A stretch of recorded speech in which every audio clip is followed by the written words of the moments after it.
Thank you. Praise the Lord. Isa pong mapagpalang bagong umaga po sa ating lahat. Salamat sa Panginoon at muli po tayo po ay nagkakatipon-tipon sa lugar na ito upang papurihan ang Diyos at upang mapakinggan ang kanyang banal na salita. So bago ko po ito ihayag, samahan po ninyo ako sa maikling panalangin. Panginoon, maraming salamat Panginoon sa buhay po ng bawat isa, sa lahat po ng naaabot ng boses na ito Panginoon, na maihahayag ang iyong banal na salita. Dalangin ko o God, na patuloy na mangusap ka, buksan mo ang kanilang espiritual na pangunawa. Banal na Espiritu, salamat din po sa inyong presensya, sa pangalan ni Jesus. Amen. Praise the Lord. So ang ating pong pag-aaralan sa umagang ito, mga kaibigan, mga kababayan, ay hango po in the book of Isaiah chapter 40 verses 29 to 31. So yan po yung text po natin sa umagang ito, na ang sabi po dyan sa verse 29, He gives strength to the weary and increases the power of the weak. Even youths grow tired and weary, and young men stumble and fall. But those who hope in the Lord will renew their strength. They will soar on wings like eagles. They will run and not grow weary. They will walk and not be faint. So ang pag-uusapan po natin this morning, it is about be strong in the Lord. Mga kaibigan, mga kababayan, sabi po sa kanyang banal na salita, kinakailangan po na maging malakas tayo, maging matatag tayo, kasi ang sabi nito, He gives strength to the weary. Alam ko po na sa pagkakataon na ito, maaaring marami po sa atin dito ang may kabigatan, marami po sa atin dito ang may mga testing trials na nangyayari po sa kanilang buhay. Pero alam po ninyo mga kaibigan, mga kababayan, meron pong pag-asa dahil ang sabi ng Panginoon, He gives strength to the weary. Nandun po na binibigyan po niya ng bagong kalakasan ang sino man na nabibigatan, ang sino man po na may bagabag sa kanyang buhay.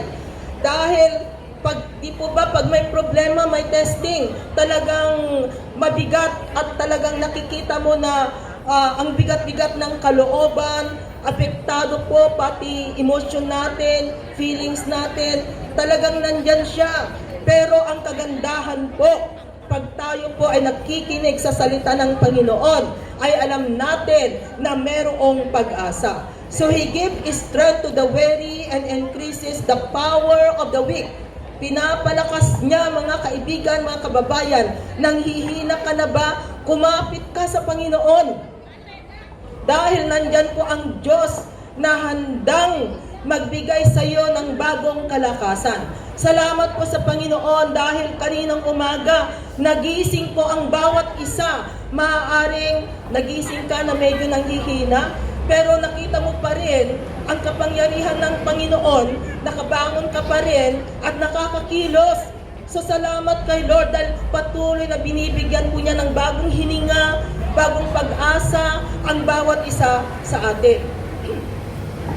So ang tanong, paano po tayo magiging malakas sa Panginoon? So, kailangan po natin ang magbasa, mag-aral, makinig sa kanyang salita. Kaya nga po sa umagang ito, napapakinggan po natin ang salita ng Panginoon. Natunay nga po na ang salita ng Panginoon, kung napapakinggan natin, pinapalakas po niya tayo. Dahil yan po ang kapangyarihan ng salita ng Diyos. Makapangyarihan po ang salita ng Panginoon. So sabi kanina, ang tao ay hindi lamang nabubuhay sa tinapay, kundi higit sa lahat sa mga salitang namumutawi sa kanyang mga labi. Kaya kailangan po natin ang salita ng Panginoon, mga kaibigan, mga kababayan. Salamat po sa umagang ito. Kung ikaw ay nakikinig sa salita ng Panginoon, alam mo kapatid, kailangan po natin ito. At ito po ang gabay natin, ito po ang nagbibigay ng kalakasan sa atin. Upang sa ganun po, makapamuhay po tayo ng naayon sa pamantayan ng Panginoon. So kailangan po natin ang salita ng Panginoon. Sabi po niya in Psalm 119, verse 105, sabi po roon, Your word is a lamp to my feet and a light for my path. So ang salita ng Panginoon, ito po ay ilaw ng ating mga paa. Kaya kung may ilaw ang paa mo, kapatid, kahit na ikaw ay lumakad sa kadiliman, makikita mo pa rin dahil may ilaw ang paa. At sabi rito, ang salita ng Diyos ay magiging ilaw ng paa natin. At sabi rito, and a light for my path. Dahil merong ilaw ang iyong paa, so kahit na madilim ang iyong nilalakaran, nandun pa rin mga kapatid, mga kaibigan, na nakikita mo ang dinadaanan mo. So ito po ang kagandahan kung tayo po ay mayroong salita ng Panginoon. Kaya mahalaga po na mayroong salita ng Diyos, at ang salita ng Diyos na ito ang siyang nagbibigay kalakasan sa buhay po natin. At hindi lamang yan mga kaibigan, mga kababayan, paano pa tayo napapalakas? Kailangan nating lumago sa ating pananampalataya. Paano ba tayo lalago sa ating pananampalataya? Kaya nga kailangan natin ang salita ng Panginoon. Kasi ang sabi doon in Romans 10 verse 17, sabi niya, consequently, faith comes from hearing the message, and the message is heard through the word of Christ. So ang pananampalataya po ay lumalago sa pakikinig po natin sa salita ng Panginoon. Kaya kung gusto mong lumago sa iyong pananampalataya sa Panginoon, at gusto mong mapalakas mga kaibigan, mga kababayan, we need the Word of God. Makinig po tayo sa salita ng Panginoon. Kaya naniniwala po ako na sa umagang ito, kung ikaw ay nakikinig sa salita ng Panginoon, meron pong ginagawa ang Panginoon sa buhay mo. Nandyan po na pinapalakas ka niya, nandyan po na lumalago ang iyong pananalig at pananampalataya dahil napapakinggan mo ang kapangyarihan ng salita ng Diyos. At paano pa tayo nagiging malakas? Kailangan din po natin ang panalangin. Nananalangin po ba tayo? Alam po ninyo mga kaibigan, we need to become man and woman of prayer. Nandun po sana na yung prayer life natin ay ma-upgrade. Kung yung cellphone mo nga palaging na-upgrade.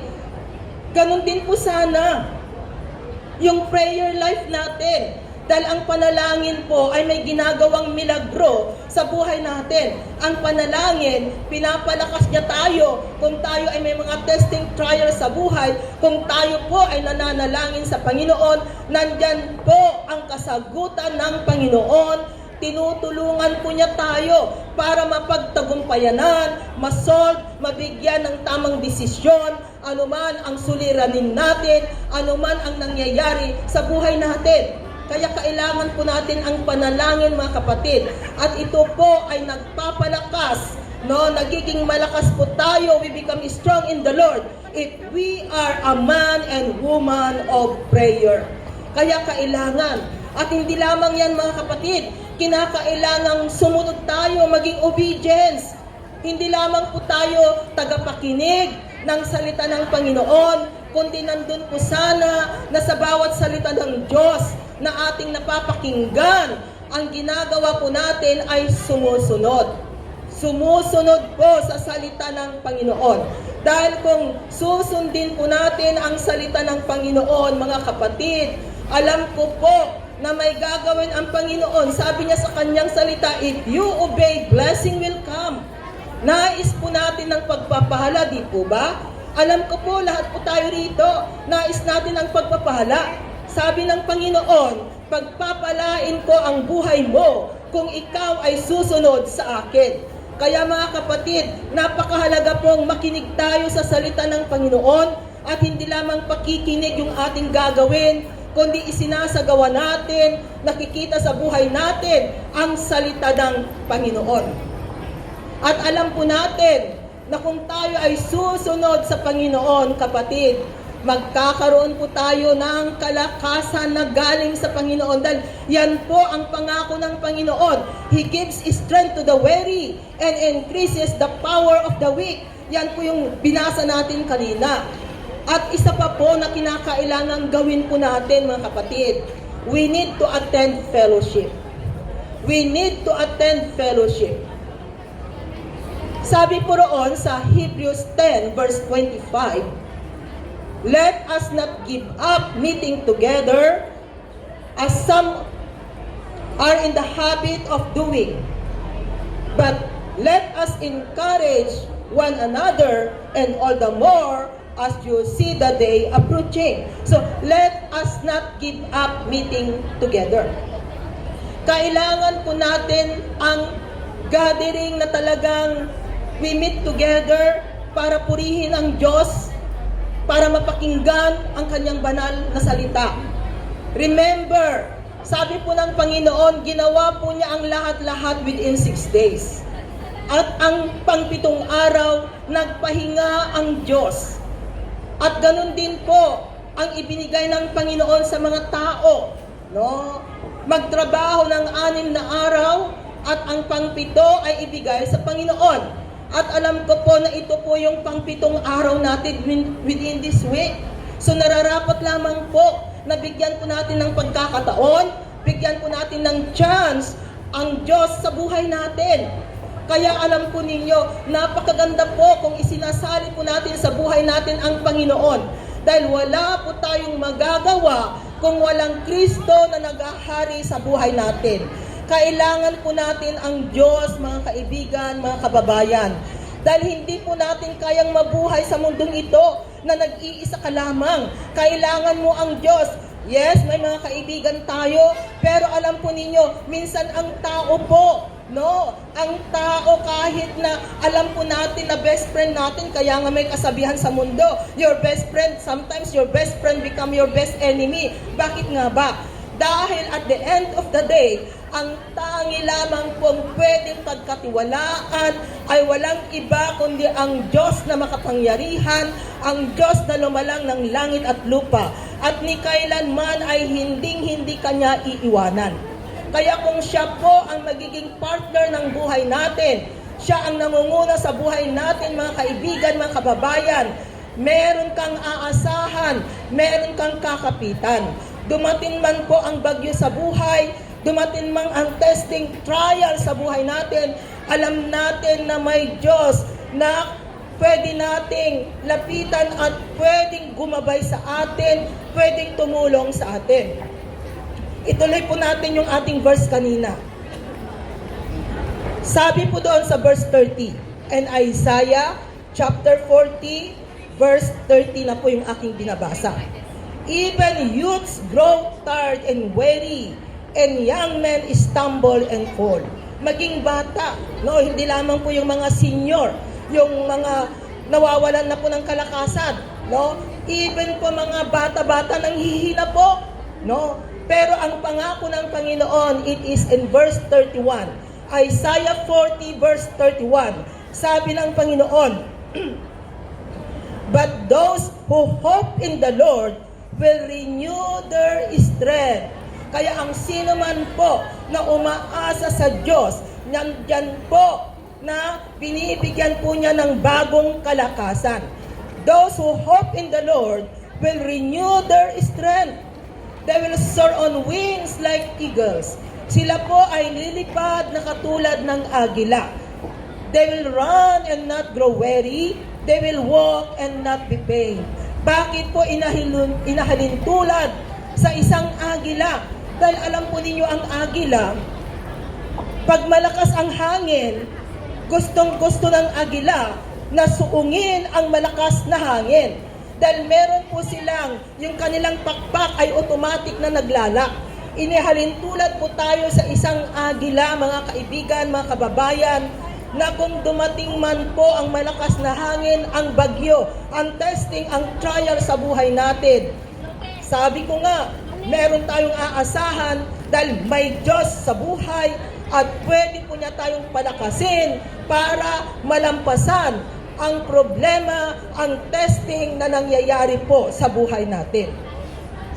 Kaya napakaina, mga kaibigan, mga kababayan, na ang buhay po natin ay alay natin sa Panginoon. Napakaganda po na kung ang buhay natin sa mundong ito ay nandun talaga na talagang naglilingkod tayo sa Panginoon. Alam po ninyo, ano man ang sitwasyon, ano man ang nangyayari sa buhay mo, may i-enjoy mo ang buhay. Kahit na sa pagiging katulong lamang po natin dito sa Hong Kong, we can enjoy it. Bakit? Dahil may Kristo ka sa buhay mo. So yun po yung susi, mga kaibigan, mga kababayan.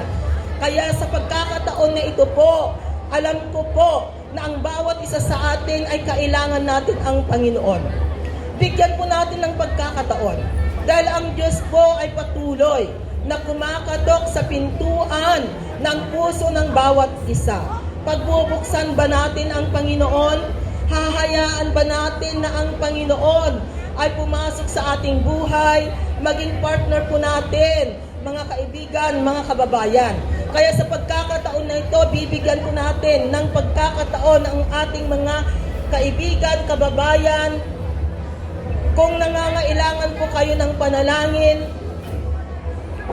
mangyari lamang po lamang na lumapit po kayo rito at naririto po kami para kayo po ay tulungan namin sa panalangin. Ihayag po natin ang ating kabigatan, ibigay natin sa Panginoon